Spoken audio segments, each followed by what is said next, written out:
Assalamualaikum warahmatullahi wabarakatuh. Sahabat Madinah, Willem Iskandar, pahlawan pejuang pendidikan dari tanah Mandailing. Willem Iskandar menjadi salah satu pahlawan di bidang pendidikan di Indonesia. Ia dinilai memiliki peranan yang sangat besar dalam bidang pendidikan di tanah Mandailing. Sebelum lanjut, bagi kalian yang belum subscribe, klik dulu tombol subscribe di bawah video ini.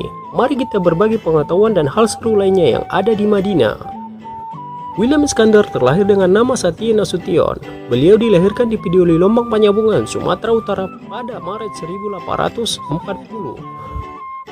Satya merupakan keturunan bangsawan. Ayahnya, Raja Tinating Nasution, adalah penguasa di tanah kelahirannya. Sedangkan sang ibu, Si Anggur Lubis, berasal dari Rao-Rao. Satya adalah anak bungsu dari 4 bersaudara. Ia memiliki 3 orang abang, yakni Sultan Kumala, Sultan Soripada, dan Sultan Kasa. Karena termasuk anak bangsawan, Satya diperbolehkan bersekolah di sekolah milik Belanda. Saat itu di Panyabungan hanya ada 1 sekolah.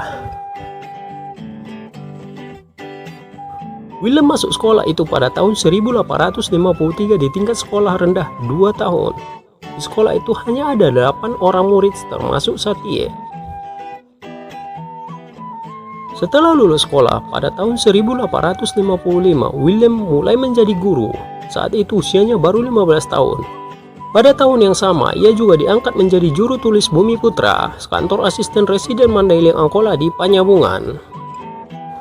Willem tidak hanya memberikan pelajaran kepada murid-muridnya di kelas, tetapi juga di halaman sekolah. Namun saat itu gerak-geriknya terus dipantau Belanda.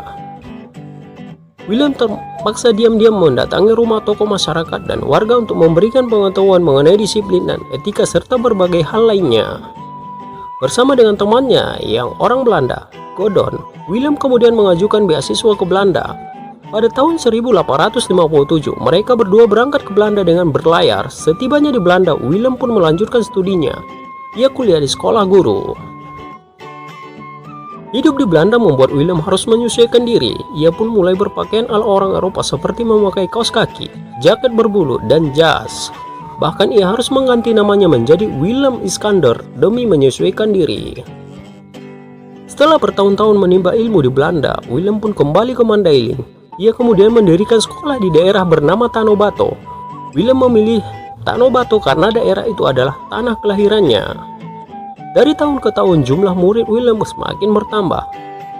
Willem dinilai punya jasa sangat besar dalam perkembangan pendidikan terutama masa zaman kolonial Belanda di Mandailing.